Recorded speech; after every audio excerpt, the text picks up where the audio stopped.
आज शुरू करते हैं अपन विलोम शब्द। इसकी पहले परिभाषा देखना। परस्पर विरुद्ध या विपरीत अर्थ का ज्ञान कराने वाले शब्दों को विलोम शब्द कहते हैं, यानी कि जो एक दूसरे का बिल्कुल उल्टा अर्थ दे वो कहलाते हैं विलोम शब्द। तो कुछ शब्द हैं जिनकी मैं रीडिंग लगा रही हूँ, आपको ध्यान से सुनना है।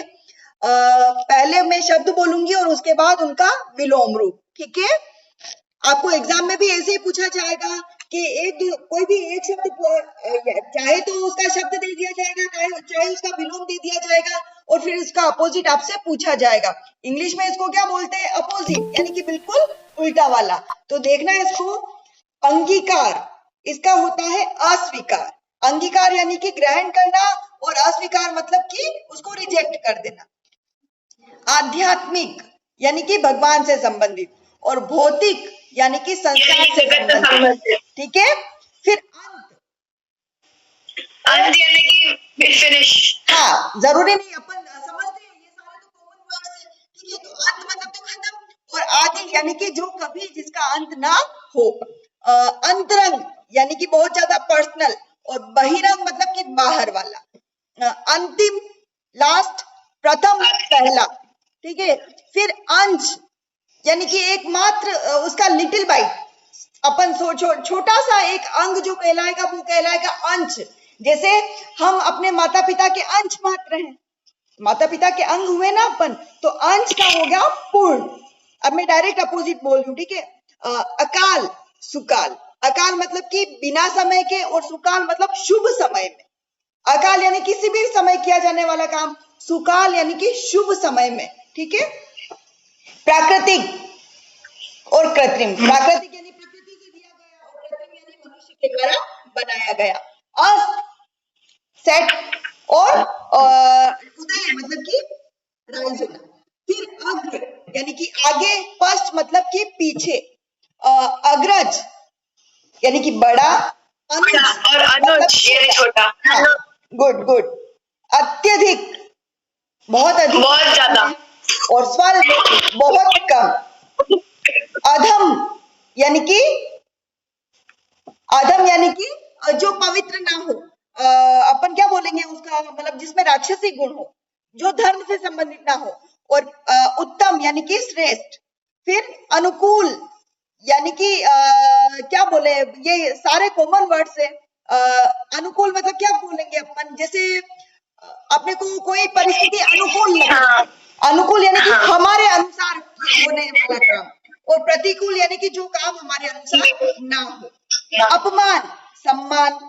अपेक्षा यानी कि होता है उससे, हाँ, अपेक्षा मतलब कि आशा, और उपेक्षा मतलब कि उसको इग्नोर करना। आया ना समझ में? अपेक्षा मतलब आशा, उपेक्षा मतलब इग्नोर नहीं करना, मैंने उसकी उपेक्षा कर दी, वो इग्नोरेंस, ठीक है। अभिज्ञ यानी कि जानकार। अनभिज्ञ मतलब जो नहीं जानता हो। अपव्ययी बहुत ज्यादा खर्च करने वाला। मितव्ययी बिल्कुल खर्च न करने वाला। क्रिया यानी कि वर्ब नहीं है, क्रिया मतलब कि यहाँ पर काम है। और प्रतिक्रिया यानी कि क्रिया के बदले हो जाने वाली क्रिया, ठीक है। क्रोध शांति। गहरा यानी कि बहुत डीप, और उथला मतलब कि सिंपल सा, मतलब जो सतह पर हो। गृहस्थ यानी जो घर गृहस्थी में रहता हो। सन्यासी यानी कि जो साधु बन गया हो। आमिष यानी कि वेजिटेरियन, यस, शाकाहारी। और निरामिष यानी कि मांसाहारी। आशीर्वाद, उत्कर्ष यानी कि किसी का भला करना। अपकर्ष यानी कि किसी की बुराई करना। उदयाचल यानी कि पूर्व दिशा से उदय होने वाला। अस्ताचल यानी कि पश्चिम दिशा में अस्त होने वाला। उपकार यानी कि किसी का भला करना। अपकार किसी की बुराई करना। उषा यानी कि सुबह। संध्या यानी कि शाम। फिर रिजु यानी कि टेढ़ा मेढ़ा, रस्सी के जैसा। वक्र मतलब कि टेढ़ा नहीं, और सरल मतलब कि एकदम सीधा। फिर ऋणी और उऋण। ऋणी मतलब किसी का जिसने उधार ले रखा, और उऋण मतलब जो फ्री हो। कटु मधुर। कटुभाषी यानी कि कड़वा बोलने वाला। मृदुभाषी यानी कि मीठा बोलने वाला। कठोर कोमल। कुख्यात यानी कि जो बुरे रूप में प्रसिद्ध हो, जैसे डाकू है, मतलब बदनामी से रिलेटेड अपन कह लिए। और विख्यात यानी कि जो अच्छे काम के लिए प्रसिद्ध हो। कुमार्ग यानी अच्छा मार्ग, सन्मार्ग कुमार्ग सॉरी बुरा मार्ग, और सन्मार्ग यानी कि अच्छा मार्ग। भ्रष्ट यानी कि बदतमीज, और विनीत यानी कि नम्र। ध्वंस यानी कि तोड़ना, निर्माण यानी कि बनाना। नख यानी कि नाखून, और शिख मतलब सिर। फिर मैम नख का उल्टा शिख कैसे हुआ? बच्चों इसमें दे रखा है नख शिख, जैसे अपन कहते हैं ना, जैसे अलग से जो पर्टिकुलर शब्द ले रहे हैं अपन नख, तो इसका अर्थ होगा नाखून। और अगर इन दोनों शब्दों को आपने जोड़ दिया नख शिख, ये नख शिख शब्द कहाँ यूज में आता है? वर्णन में, कि उसका नख, जैसे श्री कृष्ण का नख शिख वर्णन कीजिए, तो पांव के अंगूठे के नाखून से लेकर सिर तक, वहां पर नाखून अपन अंगूठे का नाखून लेंगे, वो भी पांव वाला। बाकी नाखून का, नख का शाब्दिक अर्थ तो होता है नाखून, नेल, लेकिन ये शब्द हमेशा अलग से यूज में नहीं आएगा। जब ये साथ में आते हैं तो नख शिख कहलाता है, और उसका अर्थ होता है पांव के अंगूठे के नाखून से लेकर सिर तक का वर्णन करना। ठीक है। Yes, ma'am. नवीन, प्राचीन, नश्वर ये नष्ट होने वाला, शाश्वत, अमर, ठीक है। नास्तिक भगवान को नहीं मानने वाला, आस्तिक आस्था रखने वाला। निरक्षर यानी कि अनपढ़, साक्षर यानी कि पढ़ा लिखा, निर्भीक यानी जो न डरता हो, भीरू मतलब डरपोक, निर्मल यानी कि पवित्र, और मलिन यानी कि मैला। निर्माण मतलब बनाना, विनाश यानी कि समाप्त करना। न्यून यानी थोड़ा सा, अधिक मतलब बहुत ज्यादा। पुरस्कृत यानी कि किसी को इनाम मिला हो, दंडित यानी कि दंड मिला हो। आलस्य और उद्यम, आलस्य मतलब आलसीपन, उद्यम यानी कि हमेशा कार्य करने वाला। प्रलय विनाश, विनाश, और सृष्टि मतलब कि निर्माण हो जाता है उसका। फिर तटस्थ यानी कि किसी एक पक्ष के प्रति हमेशा दृढ़ निश्चय रखने वाला, कि तुम सच्चे हो तो सच्चे हो, और तुम बुरे हो तो बुरे हो, कोई भी एक पक्ष को दृढ़ता से जो मजबूत से माने वो। और पक्ष यदि पक्षपाती यानी कि जो इसका अपन क्या बोलेंगे उसका, पक्षपाती में समझते हो ना, किसी एक विशेष पक्ष का, चाहे वो झूठा हो चाहे सच्चा हो, उसका पक्ष लेने वाला।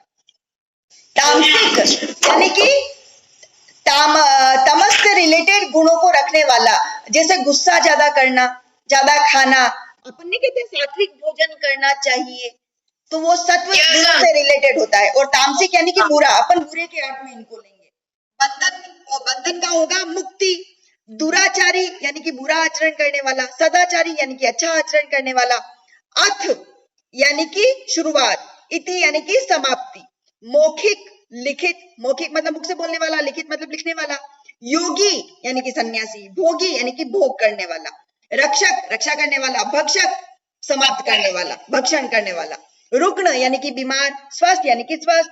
सज्जन, दुर्जन, सज्जन मतलब अच्छा आदमी, दुर्जन मतलब बुरा व्यक्ति। लोभ, स्वार्थ, त्याग मतलब छोड़ने वाला। विकल्प यानी कि ऑप्शंस। संकल्प यानी कि दृढ़ निश्चय। परिश्रमी, परिश्रम, और परिश्रम का होगा आलस्य। चतुर यानी कि चालाक, अनाड़ी मतलब पागल। चिंतित यानी कि किसी एक विषय में चिंतित, हमेशा उसकी सोच रखने वाला। और निश्चिंत यानी कि निष्फिक्र इंसान जो होता है वो। चेतना यानी कि होश में, मूर्छा मतलब बेहोशी। जंगम यानी कि अनिश्चित बात कोई हो तो वो कहलाता है जंगम। और स्थावर यानी कि हमेशा स्थिर रहने वाला। जल, स्थल, जल मतलब जल भाग, स्थल मतलब धरती। प्रस्थान यानी कि जाना, आगमन मतलब आना। प्राचीन मतलब पुराना, अर्वाचीन यानी कि नया। प्रेषक यानी प्राप्त करने वाला, भेजने वाला। और प्रापक यानी कि प्राप्त करने वाला। हाँ, गुड गुड। तृष्णा यानी कि प्यास, तृप्ति यानी कि संतुष्टि। दाता देने वाला, भिक्षुक प्राप्त करने वाला। दृश्य और अदृश्य। श्लाघा यानी कि तारीफ करना, निंदा यानी कि बुराई करना। श्वास का होता है प्रश्वास, श्रव्य का दृश्य। श्री गणेश का होगा इतिश्री। संगठन मतलब छोड़ना, विघटन मतलब तोड़ना। संधि यानी कि जोड़ना, विग्रह मतलब तोड़ना। संवाद मतलब बातचीत करना, विवाद मतलब लड़ाई झगड़े वाली बातचीत करना। सकाम यानी कि इच्छा के साथ कोई कार्य करना, और निष्काम यानी कि बिना फल के कार्य करना। सक्षम यानी कि कार्य करने की क्षमता, और अक्षम यानी कि जिसमें क्षमता ना हो। सम यानी कि संभाव रखना, समान रखना। विषम यानी कि विपरीत। संपन्न यानी कि अमीर, विपन्न यानी कि गरीब। संपदा यानी कि संपत्ति, विपदा में मतलब समस्या। विकास, विकास का होगा पतन। विष, अमृत। विधि मतलब कि कानून, और निषेध मतलब कि जो मना किया हुआ हो। बेर यानी कि प्रेम, प्रीति, बेर मतलब कि दुश्मनी, और प्रीति मतलब कि प्रेम। लघु बड़ा, लघु छोटा, गुरु बड़ा। प्राच्य यानी कि प्राचीन। पाश्चात्य मतलब क्या बोलेंगे, पाश्चात्य मतलब कि पश्चिमी सभ्यता से रिलेटेड। ऐतिहासिक यानी कि इतिहास से संबंधित। अनैतिहासिक मतलब कि जो इतिहास से संबंधित ना हो। आयात यानी कि लाना, निर्यात यानी कि भेजना। निंदा का होगा स्तुति, निंदा मतलब बुराई करना, स्तुति मतलब तारीफ करना। प्रत्यक्ष यानी कि सामने, परोक्ष यानी कि पीछे से। ठीक है, इसी तरह से आपके पर्यायवाची शब्द हैं, और पर्यायवाची शब्द अपन कहेंगे जो शब्द अर्थ की दृष्टि से समान हो। आया ना समझ में? शब्द तो एक ही है, उसके बहुत सारे रूप है, लेकिन उनका अर्थ एक ही निकलेगा। आया ना समझ में? एक ही शब्द के जहां पर विभिन्न रूप हो वो कहलाते हैं पर्यायवाची शब्द। तो मैंने यहाँ पर आपके तीन पर्यायवाची आपके लिख रखे हैं, तो तीन पर्यायवाची तो कम से कम आपको याद होने ही चाहिए। तो देखना, अंधकार का है तम, तिमिर, तमिस्त्र। अध्यापक का है आचार्य, शिक्षक, उपाध्याय। अहंकार का है दंभ, दर्प, मद। अपमान का है अवहेलना, अवज्ञा, तिरस्कार। आतुर का है बेचैन, व्याकुल, अधीर। अज्ञानी का है मूढ़, अबोध, अज्ञ। आभूषण का होगा अलंकार, गहना, आभरण। आदरणीय का होगा मान्य, सम्मानित, समादरणीय। आनंद का होगा प्रमोद, हर्ष, मोद। उन्नति का होगा उत्कर्ष, अभ्युदय, प्रगति। उपवन का होगा वाटिका, कानन, उद्यान। कल्प वृक्ष का होगा कल्पद्रुम, मंदार, सुरतरु। कोयल का होगा वसंत दूत, श्यामा, पिक। केला का होगा कदली, रंभा, मोचार। काक का होगा पिशुन, वायस, बलिपुष्ट। अमृत का होगा अमी, सोम, पीयूष। अरण्य का होगा विपिन, दाव, कानन। अश्व का होगा वाजी, हय, कांतार। आग का होगा कृषाणु, शिखी, अनल।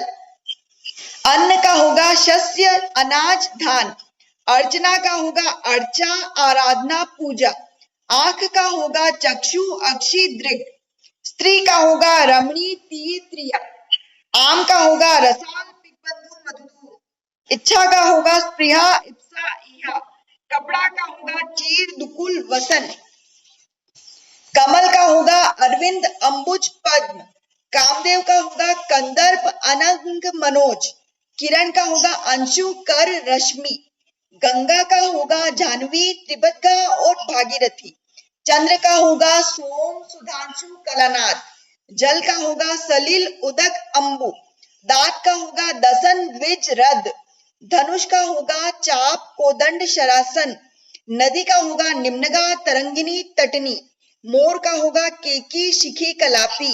पुत्री का होगा दुहिता, आत्मजा, सुता। पेड़ का होगा अचल, विटक, पादप।